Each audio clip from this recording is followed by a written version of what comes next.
everyone. My name is Scott Corbin. I work with the marketing team at Lexham Press. Continuing with our author interview series, I'm pleased today to be joined by Karen Swallow-Prior, who has written the introduction for the newly released version of C.S. Lewis's Spirits in Bondage, A Cycle of Lyrics. In addition to her contribution for this version of Lewis's Spirits in Bondage, she's also written, edited, and contributed to many other great books, including the excellent On Reading Well, Finding the Good Life Through Great Books, a very good book itself. So today, we're going to be discussing the early Lewis, poetry, and why you should read Spirits in Bondage. Karen, thanks so much for joining me. Thanks for having me. All right, so this book, Spirits in Bondage, is beautiful, obviously. It is beautiful. Yeah, it came out. I just got my copy about a week ago, and it's just gorgeous. I'm so in love with it. It's one of those things where it's hard because it's like, I obviously worked for the publisher, but there's a sense in which I'm like, yeah, if I didn't work for the publisher, I would still think this is a very beautiful book. So, but at the same time, this book is also maybe somewhat perplexing for people who know about C.S. Lewis. And so I'm really pleased to see it in print in such a beautiful way, but there is a sense in which having some sort of introduction to who Lewis was whenever he wrote it, I think really matters. So you say in your introduction, in the first line, Spirits in Bondage is a work of literary, intellectual, and spiritual immaturity, and you put, and promise. So for those who may be unfamiliar with Lewis, what is this book, Spirits in Bondage, and why does it matter for reading and understanding Lewis? Well, it's his first published work. It was published when he was a mere 20 years old, and it is a collection of poetry. I have found just with this book coming out through my Twitter feed, a lot of people interacting, and a lot of Lewis fans and aficionados apparently did not even know that he wrote poetry early on, because of course we all know that he eventually turned to prose, both nonfiction and fiction. And so this work was published when he was very young, and also before he became a Christian. And so we get to see a glimpse of the young Lewis, immature, as a person before his faith, and then also someone who's developing as a writer and a scholar too. And we see that in these poems as well.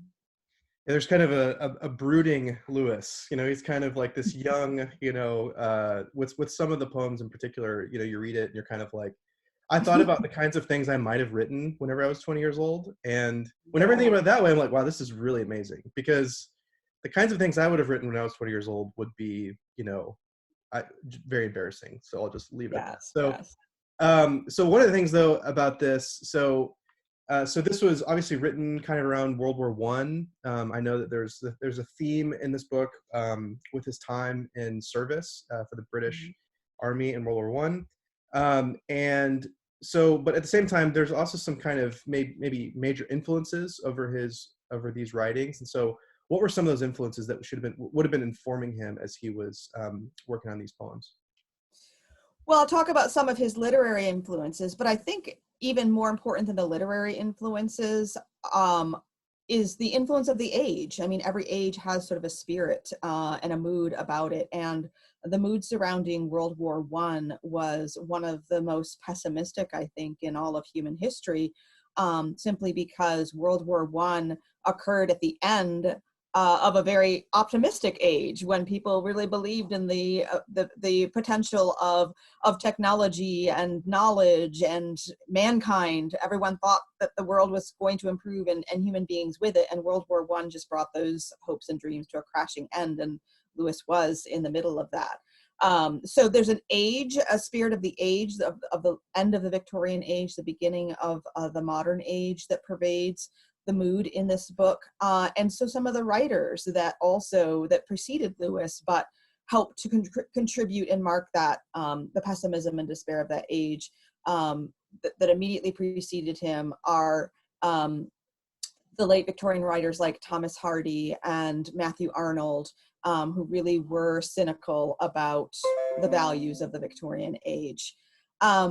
And then, of course, Lewis was a literary scholar, and so he studied far more writers than just those of his age and just before. And I would, as I say in the introduction, probably the biggest influence on this particular work is John Milton, who, of course, was a Christian writer and did have a good influence on Lewis in that way. In fact, the title of the collection, Spirits in Bondage, comes from a passage in Milton's Paradise Lost. It is a phrase uttered by the character of Satan, and so that also brings us back to kind of the angsty, rebellious mood of the young C.S. Lewis.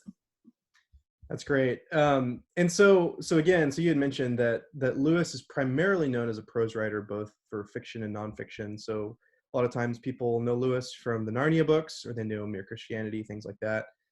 This obviously is poetry, and so I think that it's important, or maybe a good question for someone like me who's doesn't read a lot of poetry, or maybe has a hard time sometimes understanding it. Um, Kind of, why should we read poetry, and also how should we read poetry in terms of its form? Yeah, I love this question. So thank you for asking. And I'm someone who doesn't find poetry easy to read. I'm not, my genre is the novel. I love prose. And so, so I appreciate that question, because poetry, it can be difficult to read. And it is a form that relies very heavily on form. It's a condensed use of language. And so my biggest tip about reading poetry is to really pay attention to the form.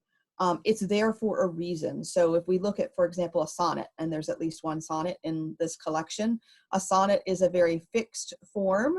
It is a certain number of lines, a certain number of syllables in each line, a certain rhyme scheme. And if we pay attention to that, it reveals to us more of its content or its message. So we need to pay attention to why certain words rhyme, or why a poem is set into couplets or longer stanzas. Those units of meaning point to the meaning. And so that's important. And then the fact that it is such a condensed use of language, meaning it's shorter, there's more punch for each word and each line. We really actually just need to slow down. Poetry is meant to be, for us to immerse ourselves in, to read slowly, to pay attention to the meter and the rhyme and the images. I was just this morning, before we did this, we're doing this interview, I was going through the book, and I was just reading I'm sitting in the room by myself and reading the poems out loud. These are very, these poems, like all good poetry, are really better when they're read aloud, and that forces us to slow down. So that's another tip, I think, is just read the poetry aloud and listen to it as you read it. That's really helpful, because I do think that there is a sense in which, whenever as a young child you think about rhyming, and like we're trying to teach my son how to read right now, and so we're using rhyme as a way to kind of think about sounding out words and things like that. But to think about the rhyme, those words rhyming, kind of helping to showcase the meaning of even what the author's trying to communicate in the poem is really helpful. So one of the other kind of things about this cycle of lyrics is there is a kind of larger literary structure. So looking at the table of contents here, let's see here. So part 1 is the prison house, part 2 is hesitation, and then part 3 is the escape. So clearly there's something going on there in terms of even the macro structure of this as a cycle of lyrics. And so I'm curious if you could maybe speak into some ways in which that macro structure could inform even the particular poems that we read within each of the sections. That is really a helpful way to approach this particular work, is to think about it as Lewis thought about it, which is as a cycle. A lot of times we can pick up a book of poems and it's just called a collection or an anthology. And that's a work that invites us to just read any poem we want to in any order. But a cycle really is a cycle. It is meant to be read in order. It's not, it's not a thick volume. It's, there aren't a lot of poems. You could read this in, a few sittings, I think, if you read slowly. But you get the most benefit out of them when read in order, because there is kind of an arc that the poems are arranged in. It's, the movement is toward it doesn't quite reach, but toward escape and toward transcendence. And that's actually the struggle that we see even within most of the poems. Again, this is a Lewis who's writing before he's a Christian. And so he is seeking. And I think that's what especially those who love Lewis's later works will benefit from in reading this, is because we can see that young Lewis seeking and searching. And the movement is there in this collection of poems in the order that they're written. Yeah, and the last poem in the cycle is Death and Battle, which is a very, I think there were several poems throughout that I was struck by, but this one in particular, the way in which he talks about dying in battle. I mean obviously, like, the title of that is pretty self-explanatory, but the way in which he finishes, it doesn't have this kind of this far off land, that are, what's the line from Mere Christianity about our desires?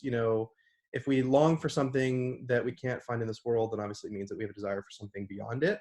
And that you see that, but that there's no kind of rest in that desire that he's talking about. And it really is kind of an interesting way in which it completes, because it's like, it kind of ends with no transcendence. It ends with very much like, you're dead, and then that's it. That's the elimination of existence, and there's nothing beyond it. And so, yeah, I mean, it was very kind of interesting, and a kind of, especially knowing Lewis and reading his other works, to kind of end there and think, had he died in battle, this would have been kind of the end of what we would have understood as his literary output, which is just a pretty crazy thought to think of. So, yeah. Yeah, he actually, he was wounded in battle, and he wrote this poem intending it to be his sort of last word if he did die. And so he was facing death, and he thought this might be the last message he left the world, which is very poignant. Yeah, very much so. So, so kind of moving on a little bit. So your great book on reading well, Finding the Good Life Through Great Books. One of the things I love about this book is that you use catalogs of virtues to think through how different novels inform the way in which we are changed as persons and cultivated virtue. And one of the things I love about it is that not only is it a good book for maybe hermeneutical keys or something for understanding how to read novels, but I actually think that, if you're looking for even understanding what these virtues are, how they interact with one another, the difference between cardinal, theological, and heavenly virtues, it's a great book. So again, just a wonderful book. But one of the themes in the book is again how these things shape us into more virtuous persons. So I was curious, if you were to say, what sorts of virtues might Spirits in Bondage cultivate in the reader? Well, I think in the broadest sense, it actually points to virtue itself. There are different virtues, but a lot of times people don't really know what the definition of virtue is. Virtue is the moderation between an excess and a deficiency. So it's just kind of a balancing of polar opposites. And this is one of the things that I think is most characteristic of this work of Lewis's poetry, is that he's constantly kind of trying to balance the tensions between death and life, between hope and despair, between the immediate and the transcendent. They're everywhere in all of the poems, and he hasn't quite found the virtuous mean in this collection, because he's toggling back and forth between them. But that's because he's 20 years old. It's because he's not yet a believer, and oftentimes believers don't find the virtuous mean. So I think it's a good sort of example of what it means to kind of struggle to balance the various different extremes we have in life. And then if I picked one of the virtues, especially in the way that I talk about them and on reading well, I think the virtue of faith, which is one of the theological virtues, and it's a little ironic because as we've said, this book is about Lewis, written by a Lewis who's not yet become a Christian and who is still an atheist and kind of proud of it. But he's filled with doubt. And as I talk about in the chapter on faith, I say, a faith that's unchallenged is probably dead. And so even though Lewis wrote this before he was a Christian, reading it as a Christian, I think, offers a challenge to us. I mean, if we cannot ask the hard questions and face the ugliness and of the world, of war or a pandemic, and ask the big questions the way that Lewis is asking in this book, then we have a lot of work to do in our faith. You know, it may not be dead, but an active, growing, living faith is one that is able to withstand the big questions, and those are the things that we see Lewis asking here. That is really interesting, and you're right. Is kind of ironic, because you would think that most people, when they hear about this, they would think, well, I think that unbelief or faith would be the last thing that kind of is being modeled here. But yeah, I think you're right, and the way in which he's wrestling with these questions. He's facing death. He's facing kind of the brutality of this kind of this war, and the way in which it's kind of crashing the dreams of such a kind of an age of optimism. It really is interesting to see him kind of straddle that line. So that's really, really helpful. So kind of moving on, last question. We've mentioned this a few times so far, but kind of, if you could give one appeal to readers who've maybe only read Narnia, Mere Christianity, maybe they've dabbled in some other things. You mentioned earlier a lot of your Twitter followers who really love Lewis, but who've maybe even never heard of Spirits in Bondage. What is your appeal to them to try reading Spirits in Bondage, a book of poetry by someone who's mainly a prose writer, and an atheist who's someone who's normally writing as a Christian? So what would be your appeal for those to read Spirits in Bondage? Anyone who loves Lewis's works, whether it's his theological works or his fiction, will find the seeds of those ideas, those images, and those themes in these poems. That's what I think is so exciting. When I was working on this and reading these poems, I could see the prints of Narnia all over. There are fairies and satyrs and all kinds of creatures in these poems. And there are also the questions, as we've already talked about death and life and faith. So to read these poems is to see the seeds of all those later great works in these pages. It's kind of exciting. That's great. Well, Karen, thanks so much for joining me again. Spirits in Bondage by C.S. Lewis, out now from Lexham Press. I think today is actually the release day. So today is the release day. Today is the release day. So that's, as we're recording, on April 15th, today is the release day. So you can get this book wherever books are sold, from Amazon or Christian book distributors or Barnes & Noble, many of our other partners. Definitely check it out, Spirits in Bondage. If anything else, you can look great holding this beautiful, beautiful book of poetry. So Karen, again, thanks so much for joining me. Thank you for having me.